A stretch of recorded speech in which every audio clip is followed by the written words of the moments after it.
Bonjour à tous. Très heureux de vous retrouver en ce vendredi matin, peu après 11h, sur les ondes de RCN, sur le 89.3 pour écouter l'émission Judaïkan, émission que vous pouvez suivre simultanément en vidéo en vous portant sur le site du consistoire de Cannes ou sur la chaîne Judaïkan de YouTube. Dans 10 jours, avec Rosh Hashanah, le premier du mois de Tishri, nous entrerons de plein pied dans la période des fêtes avec le 10, la célébration de Yom Kippour, et du 14 au 23 Tishri, Sukkot, c'est-à-dire les cabanes. Entre Rosh Hashanah, la tête de l'année, et Yom Kippour, le grand pardon, pourquoi cette période est appelée jour redoutable et est considérée comme particulièrement propice au repentir et à la pénitence, alors que toutes les autres fêtes du calendrier hébraïque comme Tobi Shvat, Hanouka, Pessah, Shavuot sont espacées de quelques semaines voire de quelques mois, pourquoi celles de Tishri sont regroupées dans un espace de 3 semaines? Dans la Bible hébraïque, le Tanakh, Tishri est appelé Etanim, le 7e mois. Mais toujours d'après le Tanakh, le premier mois est explicitement Nissan, le mois associé à la sortie d'Égypte. Alors quel est le début de l'année hébraïque réellement? Est-il possible qu'il y ait d'autres débuts d'année? Pour répondre au pile-poule de toutes ces interrogations, de toutes mes interrogations, il me fallait un spécialiste, un homme de la loi, un Chacham, David Moyal, rabbin de la ville de Cannes. Bonjour. Bonjour Alexandre, et permettez-moi d'abord de souhaiter une bonne rentrée après la longue période estivale. Le plaisir de retrouver nos amis auditrices et auditeurs de la radio. Et téléspectateurs. Et téléspectateurs, bien sûr, que j'oublie souvent. Alors que l'humanité entière sera en instance de jugement devant Dieu, entre Rosh Hashanah et Yom Kippour, on dit que la période dite des fêtes de Tishri débute véritablement pendant le mois d'Elul, le mois qui précède Rosh Hashanah. David, par quelle manifestation, quelle marque et quel comportement doit-on adopter ? D'abord, faudrait-il le rappeler que cette période-là, c'est la période du pardon. Rappelez-vous qu'après la faute du veau d'or, Moïse a dû remonter pendant 40 jours et 40 nuits pour obtenir le pardon. Et lorsqu'il l'a obtenu, ça a été le jour de Kippour. C'est pour ça que nous appelons le jour de Kippour, le jour du grand pardon. Eh bien, comment cela se prépare ? C'est facile, nous avons la période des Selichot, c'est-à-dire une forme de repentance, une forme de demander, quelque part de poser son propre bilan. Vous savez, dans le judaïsme, il n'est pas interdit de se remettre en question. Se remettre en question, c'est avancer.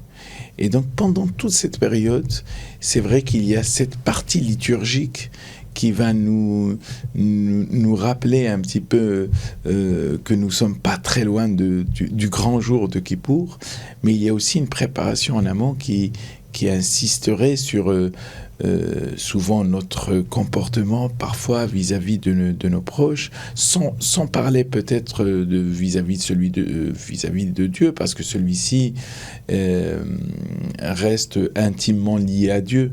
C'est surtout tout le comportement vis-à-vis de son prochain que l'on doit améliorer pendant vis-à-vis de soi-même aussi peut-être. Oui, vis-à-vis de soi-même. Forcément, quand on a un comportement à améliorer vis-à-vis de soi-même, c'est surtout soi-même que l'on doit régler avant de régler le prochain. Parce que souvent, le hacham, dont vous avez utilisé tout à l'heure le terme, je suis loin d'être hacham, mais le hacham, c'est celui qui se projette. C'est le penseur pour moi. Oui, le penseur, mais c'est celui qui est toujours dans la projection. Donc le vrai hacham, c'est celui aussi qui, comme nos sages disent, haroet anolad. C'est celui qui arrive à voir le futur. On n'est pas des devins, nous ne sommes pas des prophètes, mais il y a des situations où on peut toujours se projeter. Et cette période-là, c'est une forme de projection dans le comportement que l'on doit avoir vis-à-vis de soi-même, déjà, comme vous avez dit tout à l'heure, et puis vis-à-vis de son prochain, et par la suite, vis-à-vis de Dieu, parce que Dieu est tellement clément que lorsqu'on obtient le pardon de son prochain, eh bien, on arrive aussi à obtenir celui de Dieu. Alors, vous parliez de Selichot, avec ces fêtes de Tishri, donc ce mot est complètement associé. Et ces Selichot sont récités pendant un mois. Qu'est-ce qu'elles ont de particulier? Ces selichot là, ce sont d'abord le mot slicha, veut dire pardon. Ce sont des cantiques, des cantiques liturgiques. Oui, ce sont des cantiques liturgiques. Des prières, des invocations. Tout à fait, avec essentiellement les 13 attributs de justice divine que nous récitons d'ailleurs même parfois le lundi, jeudi et même tous les jours, une fois et le soir. Et c'est rappeler, invoquer... En son fort intérieur. Oui, invoquer ces attributs-là pour demander le pardon divin, pour demander le changement. Mais en réalité, les selichot, au fur et à mesure des lieux de résidence, au fur et à mesure de ce qu'on appelle des minhagim, des usages, alors ça varie parce que nos frères ashkénazes, par exemple, eux ne commencent que pratiquement une semaine avant, alors que dans le monde ashkénaze maintenant... Pourquoi sur un mois comme ça? Sur un mois, parce que Moshe Rabbeinu est monté le premier Elul pour redescendre le 10 Tishri, ça fait 40 jours. Rappelez-vous, après la faute du veau d'or, il fallait monter, il fallait redemander le pardon, parce que Dieu voulait absolument annihiler, détruire ce peuple qui a représenté Dieu alors qu'il venait de recevoir les 10 commandements où il était marqué « Je suis l'Éternel ton Dieu, tu n'auras point d'autre Dieu ». Donc, quelque part, ces selichot nous permettent aussi de dire qu'il y a toujours possibilité de retourner vers Dieu. Parce que figer une situation et dire que ce qui est cassé, eh bien dans le judaïsme, non. Il y a possibilité toujours de se reprendre. Teshuva. De faire teshuva, il y a toujours cette reprise. Alors, elle dépend essentiellement de cette période. C'est pas uniquement récitant les selichot, faudrait-il les comprendre, mais c'est pleurer quelque part sur son comportement, comme je disais tout à l'heure. Qu'est-ce qu'il faille améliorer? Ça, c'est la période de Tishri. Parce que si finalement on traverse le temps et qu'on n'a rien amélioré, eh bien on n'a pas vécu ce temps-là. La Torah exige de nous qu'on puisse vivre le temps, et vivre le temps, c'est s'améliorer dans le temps. On a vu que l'on récitait les selichot tout le mois d'Elul pour implorer le pardon divin.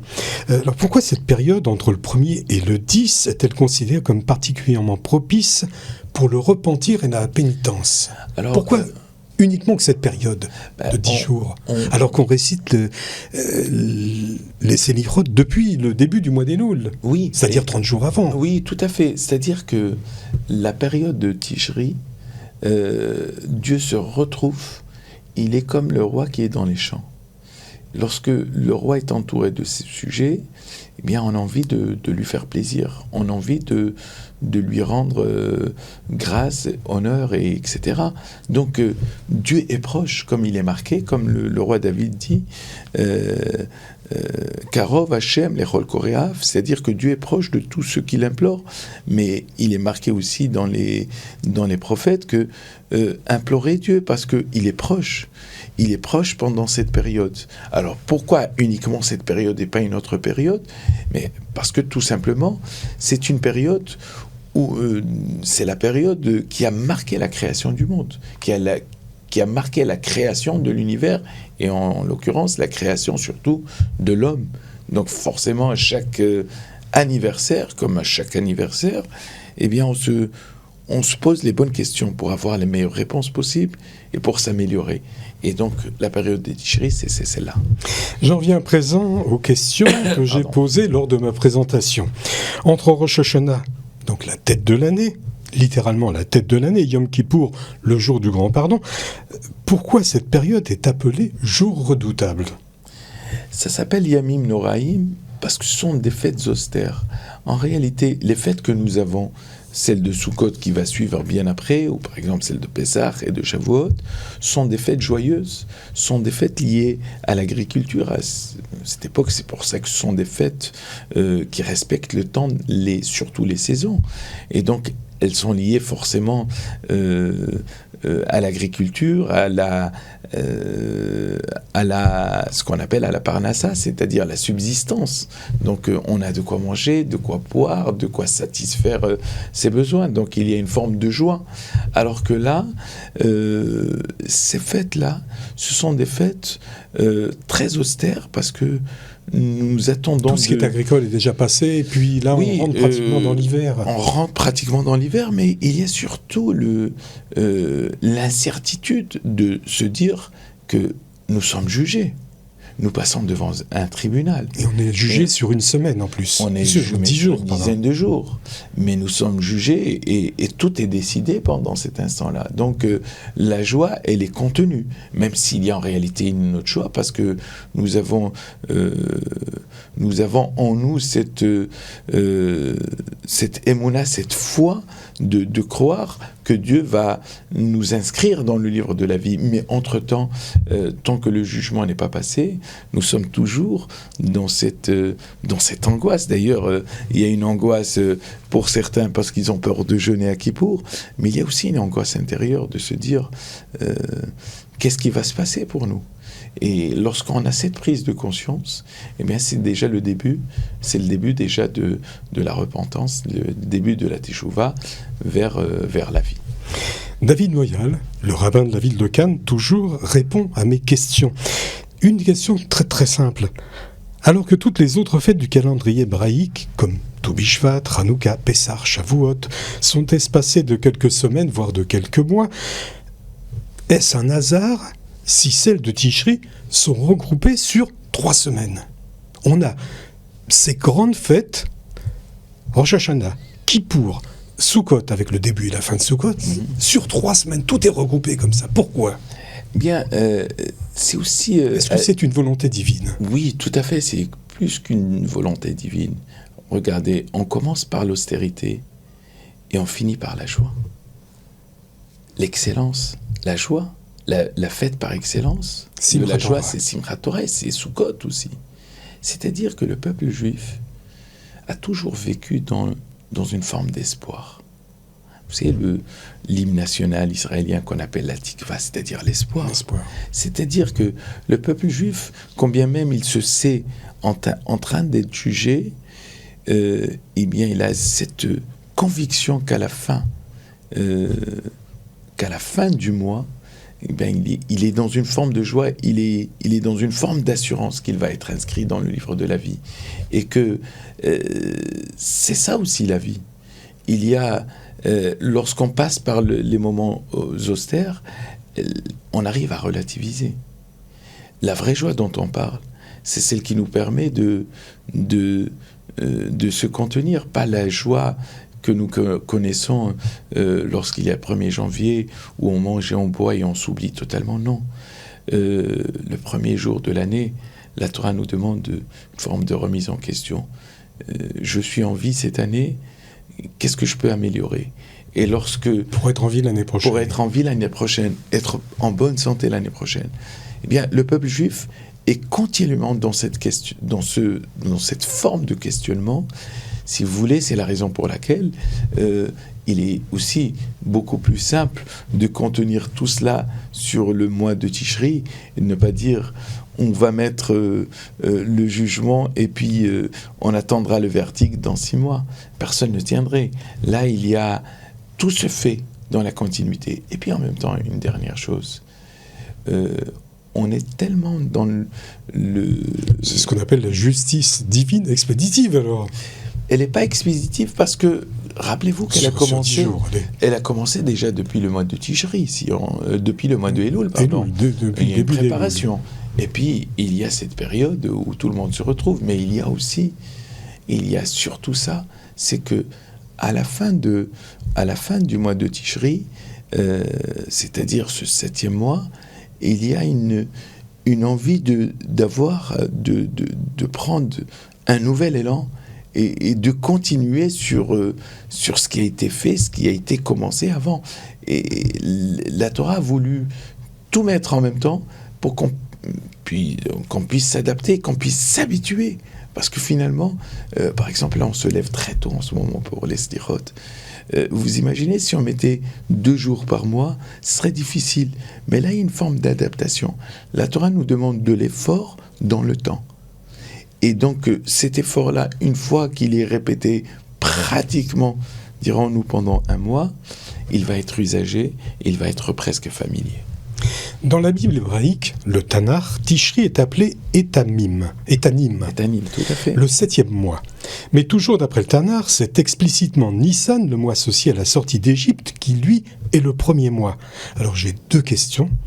Quel est tout d'abord le début de l'année hébraïque ? La deuxième question, est-ce que c'est possible qu'il y ait d'autres débuts d'année Alors, on peut commencer par la deuxième question. En réalité, il y a plusieurs années, il y a 4 nouvelles années. C'est un texte dans le traité de Rosh Hashanah. C'est d'ailleurs la première Mishnah de Rosh Hashanah qui traite de 4 nouvelles années. Ensuite, s'agissant de est-ce que c'est Tishri ou est-ce que c'est Nissan, c'est une discussion aussi dans le Talmud. Mais ce qui compte le plus dans le judaïsme, ce sont les mois. Parce que les mois dans la Torah sont nommés par premier, deuxième et ainsi de suite. Le 7e mois, qui fait référence au mois de Tishri, est aussi en relation, aussi si on veut, avec une fête qui s'appelle Sukkot. Et la fête de Sukkot, c'est la fête de la récolte. Donc la récolte, en règle générale, elle se fait au mois de septembre, octobre, pendant cette période, pratiquement après l'été, si on veut. Donc, alors Sukkot est aussi un début d'année. Sukkot, c'est pas tout à fait un début d'année, mais c'est une fête, c'est une période de récolte, comme par exemple Pessah, c'est le printemps, c'est Pessah, c'est la récolte de l'orge, et l'orge, c'est au printemps. Shavuot, par exemple, Nissan, ça serait pas le début du printemps, et puis Shavuot serait le début de l'été. Oui, un petit peu les saisons comme ça, en marquant les saisons. Parce que Shavuot, c'est la moisson, tout simplement. Shavuot, c'est la moisson. Parce que ce qui me fait dire, c'est que, en réalité, il y a une autre réponse qui est encore beaucoup plus simple. C'est que le mois de Nissan, il marque l'ère juive. Il ne marque même pas l'ère des Hébreux. L'ère juive, c'est le mois de Nissan. C'est la sortie d'Égypte. Rappelez-vous au passage, le peuple juif a été esclave, asservi. Et c'est son renouveau. Voilà, c'est son renouveau. Rappelez-vous de cette histoire que je raconte toujours, lorsque, d'ailleurs c'est une question que l'on se pose toujours, c'est un roi qui a eu donc une nouvelle naissance, un premier garçon. Il fait de ce grand jour un très très très grand jour. Voilà que pendant quelque temps, cet enfant va être kidnappé et le roi va perdre tout espoir de le retrouver. Alors le jour où il le retrouve, c'est un jour particulièrement très heureux. Alors on pourrait se poser la question, quel est le jour le plus important ? Est-ce que c'est le jour où il est né ou le jour où il a été retrouvé ? Donc nous on considère que je parlais de pile-poule tout à l'heure, mais on est en plein dedans. Retrouvé, c'est le jour où le peuple juif a été retrouvé, c'est-à-dire après la sortie d'Égypte. Néanmoins, on a gardé une deuxième nouvelle année, il y en a encore 2 autres, qui est celle de Rosh Hashanah. Et d'ailleurs, vous aurez remarqué que les années changent à Rosh Hashanah, c'est-à-dire le compteur des années change à Rosh Hashanah, c'est-à-dire le 7e mois, et le 1er mois de l'année, c'est le mois de Nissan. Je le conçois, c'est assez difficile, mais ça s'explique. Pas facilement, mais ça s'explique. Avant de conclure notre entretien, David, il me reste encore une interrogation. Depuis quand Rosh Hashanah est-il le début de l'année hébraïque ? Comme je vous ai dit tout à l'heure, Rosh Hashanah, il y en a plusieurs en réalité. Le Rosh Hashanah est le début de l'année par rapport à une situation, par exemple, comme le Talmud dit là-bas, par rapport aux années, par rapport à la jachère, c'est-à-dire à partir de quand... Par rapport à la création du monde ? Par rapport aussi à la création du monde, bien sûr. La plantation, tout cela. Vous avez un texte qui est formidable, qui s'appelle la première Mishnah de Rosh Hashanah, et qui explique cela. D'ailleurs, entre autres, on peut en rajouter. La deuxième nouvelle année, si vous voulez, vous avez donc le premier Nissan, Ensuite, vous avez le premier Elul. Premier Elul, qui est lié à la dîme liée aux animaux. Vous avez le premier Tishri. Et vous avez aussi Tu Bishvat, le 15 Shvat, qui est le nouvel an des arbres. Donc vous voyez que la Torah, elle fait plaisir à tout le monde. Elle fait plaisir à tout le monde parce que chaque année a un rôle spécifique et un rôle particulier. Le nouvel an des arbres, c'est très important. Nous n'avons pas le temps de l'expliquer. Le nouvel an, concernant les années, eh bien, il implique, par exemple, concernant la jachère, à partir de quand la jachère commençait, donc à partir de Rosh Hashanah et ainsi de suite.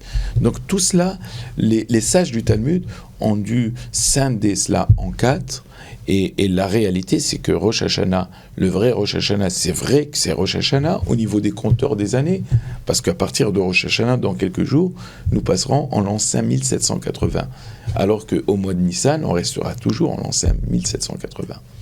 Voilà. Arrivant au terme de cette émission spéciale fête de Tishri, j'espère que par mon intermédiaire, David Moyal, le rabbin de la ville de Cannes, a répondu à bon nombre de vos interrogations. Si vous voulez approfondir certains points, n'hésitez pas à le contacter par SMS ou par mail. Alors venez et participez à ces cours qui sont toujours le mercredi soir. Et oui, toujours le mercredi soir où il y a de plus en plus de monde. Nous avons repris d'ailleurs les cours tous les mercredis soirs après l'office, c'est-à-dire l'office est à 19h. Juste après, 19h30, nous avons une bonne heure, un quart, 1h30. Et ensuite, nous avons quelque chose de formidable, la restauration. Et puis ensuite, il y a la ciné pizza. Voilà, un bon moment ensemble. Surtout qu'en ce moment, nous parlons justement des fêtes de Rosh Hashanah, de Kippour, de Sukkot. Il serait très intéressant qu'on puisse tous participer. Merci David Moyal d'être passé par les studios vidéo de Judaïkan. Rendez-vous la semaine prochaine. Nous parlerons de Rosh Hashanah. Et pour tous ceux qui auraient pris l'émission en cours, sachez que vous pouvez réentendre l'audio, cette émission en audio, sur le podcast de RCN. Quant à l'émission en vidéo, vous la retrouvez tout au long de la semaine sur vos téléphones, tablettes ou ordinateurs en vous portant sur le site du Consistoire de Cannes. Bonne semaine à tous. Shabbat Shalom et bonne fête. Shabbat Shalom et Shana Tova à tous.